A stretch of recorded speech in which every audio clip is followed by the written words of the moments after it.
के इलेक्ट्रिक के मुतालिक तमाम मामलात हमारी नज़र में हैं और आपके प्रोग्राम के तवस्सुस से मैं शेयर होल्डर्स को ये कहूँगा कि मुझसे रब्ता करें। इन ख्यालात का इजहार बोल न्यूज़ के प्रोग्राम ब्योपार में चेयरमैन स्टैंडिंग कमेटी बराए सनत सैयद हफीजुद्दीन ने किया। उनका मज़ीद क्या कहना था, आइए आपको दिखाते हैं।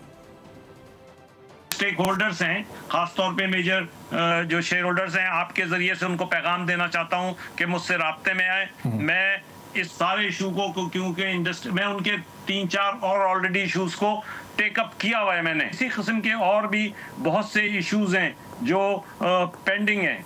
मैं समझता हूँ उन तमाम इश्यूज को एड्रेस हमने किया हुआ है, ऑलरेडी हमारे एजेंडे पे मौजूद है, हमने नोटिस लिया है उसका। और अगर ये इशू भी अब मेरे सामने आएगा तो मैं इनको कॉल करूंगा, मैं SECP को भी कॉल करूंगा और इस इशू को थ्रेश आउट करवाऊंगा। मैंने आपसे कहा ना, मैं तो उनसे दरख्वास्त करूंगा कि वो मेरी कमेटी में आएँ, अपना पॉइंट ऑफ व्यू पेश करें, उसके ऊपर हम फर्दर लाइन ऑफ एक्शन तय करेंगे। सब्सक्राइब करें और बेल दबाएं ताकि कोई खबर रह न जाए।